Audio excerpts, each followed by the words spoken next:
Go back to New Testament times, and the gospel going out into the Roman world was going out into a multicultural context where people had all sorts of beliefs and worshipped all sorts of gods. They didn't necessarily all have expertise in all the religions that they were of the peoples that they were trying to reach and so forth. But the gospel was powerful, and their witness was powerful. Hello and welcome to Independence, FIEC podcast for leaders of churches here in the UK and wider afield. Whether you are a leader in an FIEC church or a leader in any other kind of church, very welcome. Good to have you with us, whether you're listening or watching in. And I'm joined today by Nick McQuaker. Hello, Nick. Hello, Adrian. Nick is a pastor still. Are you still one of the leaders in the church? No, I'm not anymore. Not anymore, but for a long time, a leader in an FIEC church. That's right. And now the ministry director of Passion for Life. Yes. And we've recorded some other material about Passion for Life. Do listen to that, really important. And some really exciting things going on and some great resources to access.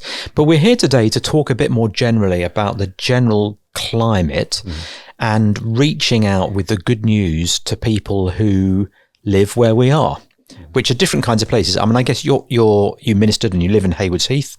Yep. Sussex, have I got that right? That's right, Sussex. Yep. Particular kind of Sussex? Isn't there a west and east, or does it not work like that? We're in West Sussex, so Sussex is two counties. Is it? I didn't know that. So we are West Sussex, but we're close. Not in cricket terms. It's just Sussex. No, it's just Sussex in cricket terms. I hadn't realised it was two we're close to counties. the border, so we're actually right in the middle. You are West Sussex, and I guess Haywards Heath is not hugely different from Market Harborough, where we are here. And of course, people listening are from all kinds of different places. But the thing is, the country is changing, isn't it? It doesn't matter whether you are in the leafy suburbs or whether you're in urban city centre or in villages. Actually, the country is rapidly changing. Yeah. So we've been in Haywards Heath just coming up 30 years, and it's changed a lot over that period. In what ways? Just in terms of the cultural and ethnic diversity. Okay. No, and so it's not like in inner city London, but it has changed. And is that especially the way the country is changing in terms of the cultural diversity that's going on? Is that the main shift? Yeah, I think it reflects that. Yes. Yeah. Now, as leaders, that can make us feel a little bit inadequate, and we think. I know how to reach out to people from my own community, perhaps with the same background as me. But once I start crossing cultures, of all kinds, actually, whether that's age or whether it's class, whether it's ethnicity, whether it's religious background, it feels like this is a step up. It's more challenging. So it can feel overwhelming, can't it, as a leader? And you see all this diversity around you. Yeah, I mean, there are challenges, but also I think we should think in terms of opportunity. Yeah, I mean, it's an amazing thing, isn't it, about the UK, how the Lord has brought the nations to us, and there's opportunity to reach people from so many different sort of nations and ethnicities just within our own borders. Yeah. So there's gospel opportunity. It's extraordinary, isn't it? Now we're here today especially to talk about something that we organised together earlier in the year.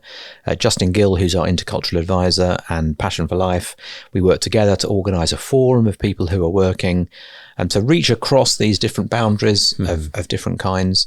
And we just need to say that we're not sitting here as the experts. No. We're sitting here as people who both attended this forum and benefited from it hugely, learned things. And actually, it was hugely encouraging to me, I'm guessing it was to you as well, just to hear about the breadth of what was going on. We sometimes feel there's nothing being done, and that's simply not true, is it? No, there's a huge amount being done, and no, it's...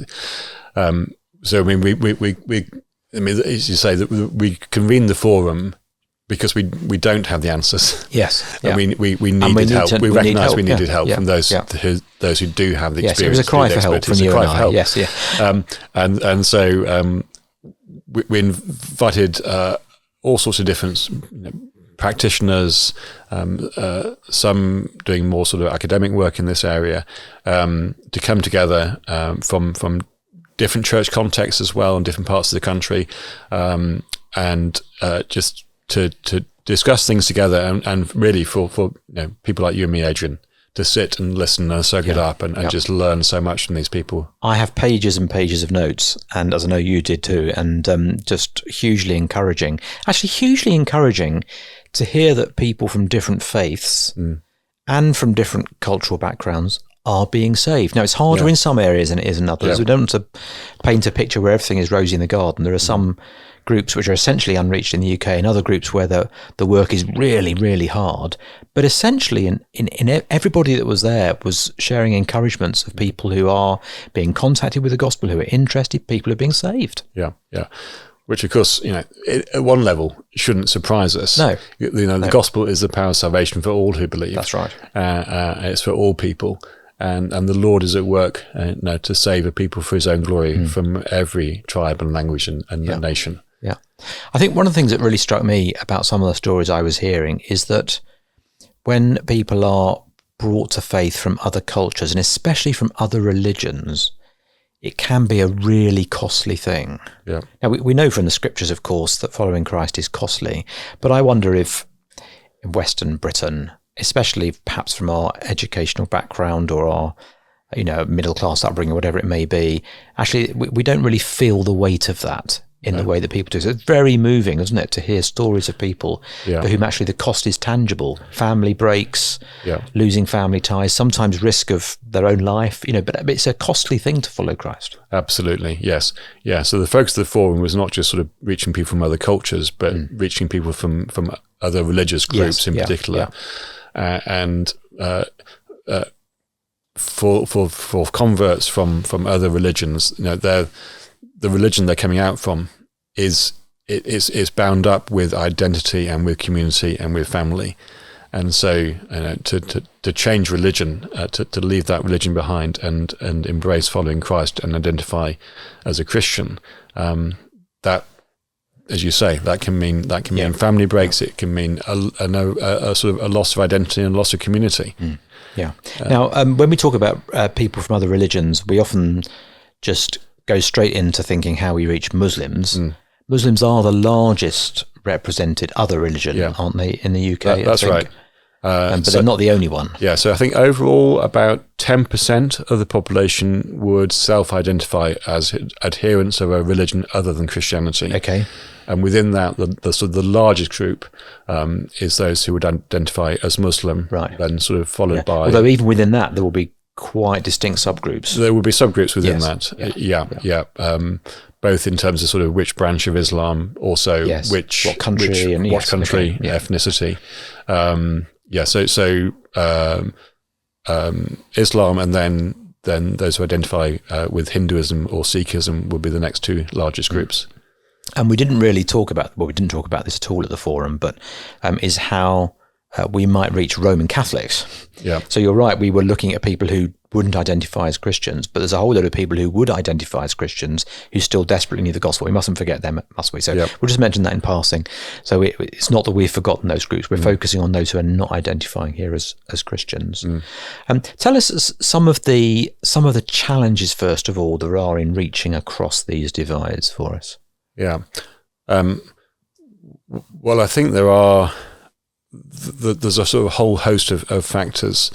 There are historical factors.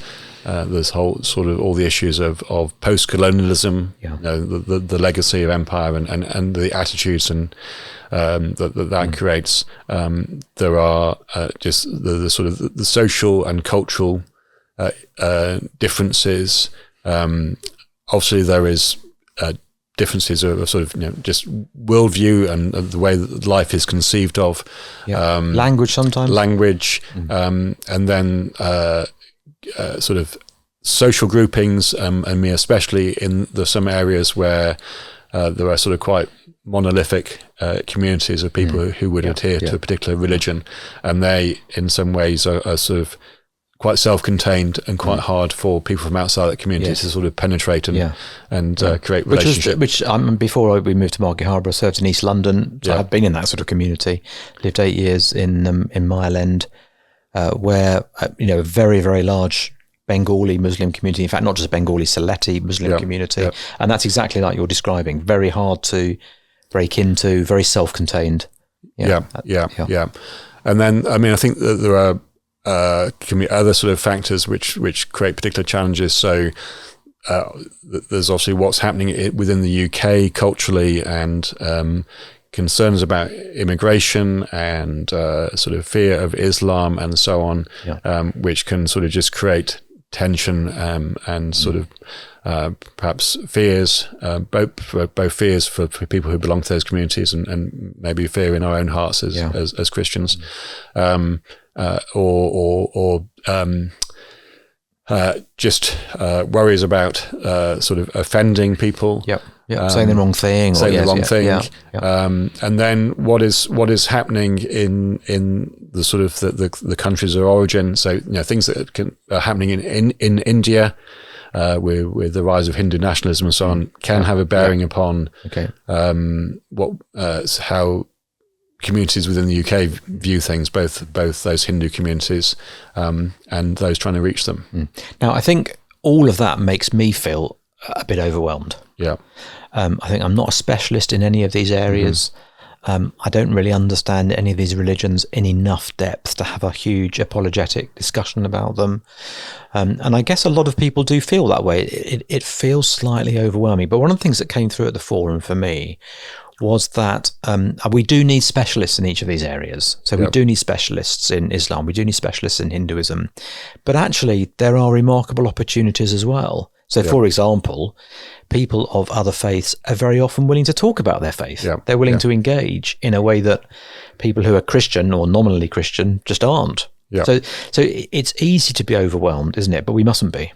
No, absolutely. And and I think that goes back to let's have confidence in the Lord being at work, and confidence in the gospel, and just think about the go back to New Testament times, and the gospel going out into the Roman world was going out into a multicultural context where people had all sorts of beliefs and worshipped all sorts of gods,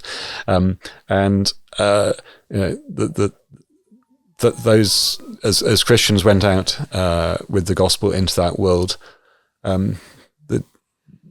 They didn't necessarily all have expertise in all the religions that they were of the peoples that they were trying to reach and so forth. But the gospel was powerful, and their witness was powerful. So let's have confidence in the gospel and the way that God uses people who are weak and at times foolish to bring about His great purposes for His glory. So we do need the experts. I mean, the experts have a part to play, don't they? They equip us.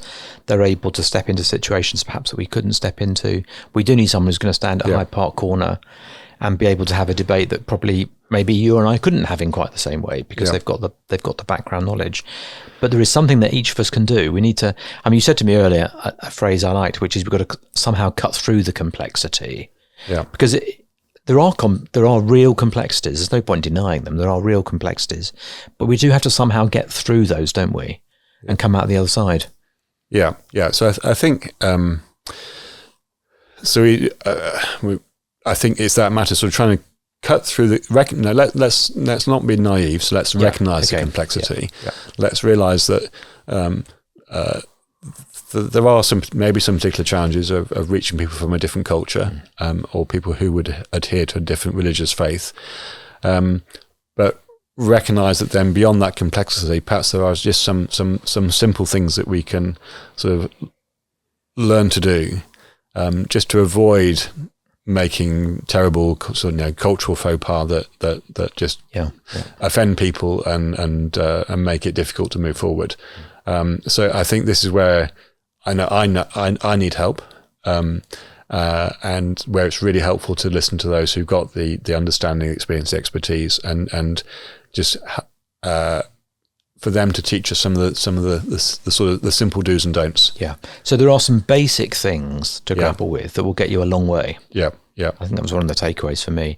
And there was one particular lady, we're not going to mention names on this podcast, one particular lady who was talking about hospitality and what it means to share your house, share your home, share a meal with people from a different culture. And, at some level, quite basic stuff, but things that anybody could do. I mean, so I remember just one thing she said that I wasn't aware of was visiting. I think she was talking about this in the sort of particularly the Muslim context. But if you're welcomed into somebody's home and you've had a cup of tea with them, don't just gap up and leave. Ask if you can leave. Yes. So it's just politeness. to ask your host if it's okay if you would if you could leave now. So that it's just some very simple things that it would be helpful for many of us to know and to understand. And those sorts of things do win people over, don't they? Yes. I mean, I was reading this morning from 1 Peter 4, and always be willing to give a reason for the hope you have, to do so with gentleness and respect. Yes. It's interesting. It's gentleness and respect. There is a sense in which showing respect to other people and their cultures is it's not just good practice. It is a gospel. It's a gospel command, isn't it? Yeah. And we would expect that towards us, and so we must be offering that towards others as well. Yeah. That's exactly right. Yeah. So we benefited from being at this time together. We heard lots of useful things. Where can others tap into some of this information? What are some of the places that people could go to get some of this information? Is there anywhere, or do we need to be working on something, praying for some of these things to be brought together? Because lots of people are doing good things, aren't they? They are. So yes, I mean, I think there are lots of good resources out there that can be found.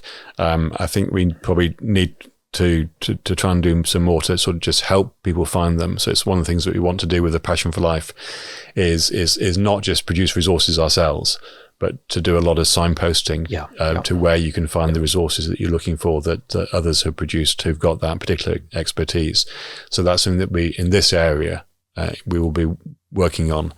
Ahead of the mission in 2026 that A Passion for Life is promoting, the Life 26 mission, we produced a set of 29 training resources, which are videos with session leaders' guides to go with them. And one of those is on reaching people from other cultures with the gospel. And then there's one particularly on reaching Hindus with the gospel, and one on reaching Muslims with the gospel. So there are sort of 3 particular resources that have been produced by Passion for Life that are relevant to this. But we'll also, as I say, want to be sort of signposting to other things as well. Have a look at those. They're excellent, and just good to get the expertise of people who are the experts, but can also explain what they're doing. Because it doesn't always go together. And people sometimes are very good at something, they can't always explain what they're doing. So you need that match of being able to articulate what you're doing as well as being good at it yourself. Tell us a little bit more about first steps. So talk to me. I'm an average church leader. I'm averagely able in lots of ways. Mr. Mediocre, perhaps my superpower. I can see the area around me changing. We've talked about this a little bit more with some of the things we've done, the intercultural team. But what are some of the first steps I can do, both for myself as a leader, but also leading the church? What are some of the first steps I'd want to take to make sure that we are wanting to take the gospel to others, that we're effective in taking the gospel to others? Because sometimes the first steps are the hardest. So I think we need to have some understanding of the communities that we're trying to reach, and so if the community around us is changing, then there may be just some learning that we need to do. Actually, look at have our eyes open to how that community is changing, and be inquisitive as if there are newcomers coming into the community. Wherever they come from, which religion do they belong to, which part of the world. So that might be macro or micro. So you could look at census data. You could look at census data. See how places changing. You can go online. The Office for National Statistics has a really useful website where you can zoom in to where your church is, and you can look at the sort of the religious makeup of those in your area at quite a detailed level. So you can look at the data, but also there's no substitute for trying to get to know people. Are there opportunities for you to just try to get to know people from these other ethnicities or religions? And hear from other people in church. So you have at a prayer meeting, you're not just looking at sort of big picture and data, but you're saying to if you've anybody here got a neighbour who comes from a different culture or different religion. Who are they? Where are they from? What are you learning? Just finding out people's individual stories, that can be really helpful, can't it, in building up the picture. But what about prayer? What part does prayer have in all of this? I mean, obviously, we're evangelicals. There's a big part prayer has in all of this. But how can we be praying wisely for the communities in which we live, do you think? Other than just, we want to pray, Lord, save people, obviously. But what does wise praying look like in these sorts of contexts? Well, I think I find it helpful to think how. I mean, I think we need to pray because we are totally dependent on the Lord. If the Lord is not at work, then there'll be no gospel fruit. But what is the work the Lord does? I think the Lord does a work in us, in our hearts, and it's one of the things. It's one of the things that really came out at the forum. Actually, one of the biggest problems can just be our own hearts, our own fears, our own reluctance. Perhaps a lack of sufficient compassion and concern for different groups of people. So, first of all, we could be praying that the Lord does the work in us, in our own hearts, in our own attitudes, praying the Lord will give us the boldness. So the Lord does a work in us. We need to pray about that. The Lord does a work in in opening doors, in circumstances, in giving us opportunities. So let's pray for those opportunities, and pray for the boldness and the wisdom to make the most of them. And then the Lord does a work in the people that we're seeking to reach as He opens people's hearts to the gospel.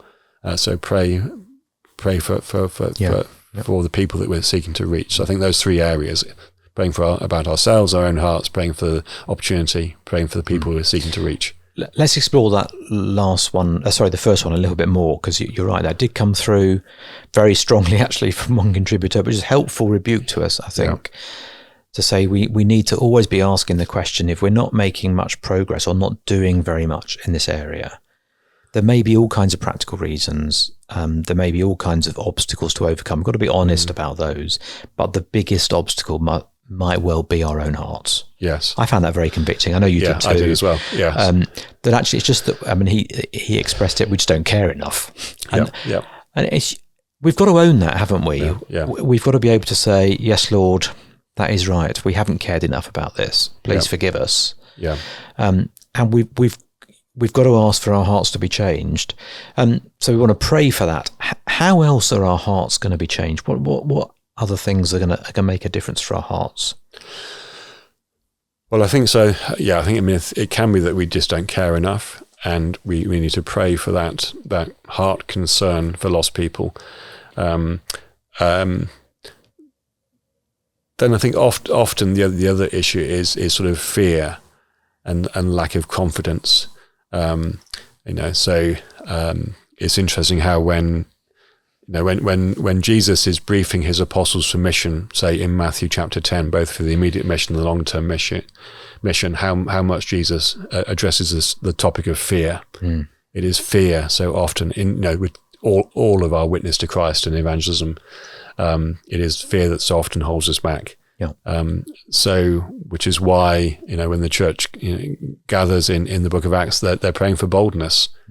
And we need to recognize that boldness comes from the Spirit of God. It's not something that we generate within. So let's seek the Lord for the boldness that we need to overcome our fears. But then pray for our eyes to be open to the opportunities that are there, and for the wisdom to know how to make the most of those opportunities. There's a value too, isn't there, in catching a heart? When you spend time with someone who has a real heart for the lost, it is infectious. Yes. So I think what fascinates me about this subject is it's a spiritual need that we have for our hearts to be melted, to have that compassion for the lost as Jesus had for the lost. And we need to pray for that. How does God give it to us? Well, He answers our prayers very often through ordinary means. Yes. Putting someone alongside us in church who has a real heart for the lost. Every prayer they pray is for people to be reached. And that starts to rub off on you, doesn't it? Or you hear a story from someone in church, place of testimony in church, very powerful. You hear a story from someone in church You say, well, I had this conversation with someone this week and this is how it went. So there's a value, isn't there, in the community of God thinking about these things together, not just us as individuals. There needs to be a place for that. Yeah. So we to take a step back from that. I would say that I think we actually need to recognize that a growing heart for lost people, whatever their ethnicity or religion or no religion, a growing heart for lost people it's part of a growth in Christian maturity. Right. Okay. So not to detach it from that. Not to detach it from that. So I think that can be a deficit where we look at somebody that we think of as being very, very mature in their faith, and they've got lots of Bible knowledge and theological understanding. But actually, I think the Lord would say that actually, if they haven't grown in compassion for lost people and a heart to seek and to save them, what is Christian maturity? It is becoming more like Christ. Yes. What is an aspect, a key part of the character of Christ is he came to seek and to save the lost. And so we're not growing in Christ-likeness if we don't have a heart to seek and to save the lost. Then that needs to include those from different religions. But how do we grow up in Christ? We grow up together within the church community. So actually, the community we belong to has a bearing on my own personal growth in Christian maturity, and as individuals, we contribute to that so that we grow up together, which is where those who do have that real heart can be such a help and encouragement to us. But then I think the other thing I would say is it's much easier in a sense to have a concern and a heart for real people that we know, rather than just a general group of people as a category, as an abstract idea. Okay. So actually getting to know people, getting to know our neighbours, getting to know people in our community, making the effort to do that, so that then and then begin to pray for them. And I think as we get to know people, real people, and we pray for them, then the Lord grows in us that heart. Thank you. That's really helpful. Saved. And we need to match that, don't we, with theological convictions. Yeah. So I think one of the things we can do as leaders is we need to be clear about judgment. Yeah. We need to be clear about hell. We need to be clear that people really are lost without Christ. Yeah. And I think if we start fudging those issues ourselves or with our people, then we lose momentum. So here's an example. My wife and I go dancing on Thursday nights. Don't ask any questions about that. It's a secret. Please don't let anybody know. So we go dancing on Thursday nights. We've met quite a lot of people there, and it's great. We've got to know people. I think probably in terms of conversations that we've had and friendships that are developing, it's the most fruitful thing we've done in the 8 years we've been here. So it's been really useful. But if that is not matched with a deep knowledge of what it means to die without Christ, then that's just social. It's just nice. It's a thing still, but it's not. It's never going to lead anywhere, is it? Absolutely right. Yes. Yeah. And we actually have to take our beliefs seriously. Yeah. Yes. We're not just ticking the box when we do the annual renewal. We're saying no, we really do believe in these things and they matter. Yeah. We believe that God is a holy God. We believe that we're all sinful from birth. We believe that there's a consequence of that, and we believe that Jesus is a saviour. Yeah. And there is a last day coming. Yes. And Jesus will be the judge of the last day. Yeah, that's exactly right. Okay. That's a really good place to end, Nick. Thanks so much for joining us. You are learning, Nick. I'm learning about this as we go on. Just to reiterate again, we're not the experts, are we? We're learning as we go. We've really benefited from learning about this stuff. We're looking forward to putting it into practice. So thanks for sharing with us. Thanks for your honesty. And we look forward to seeing you soon. If you've enjoyed the podcast, please do rate and review it because it helps other people find us. Thanks very much.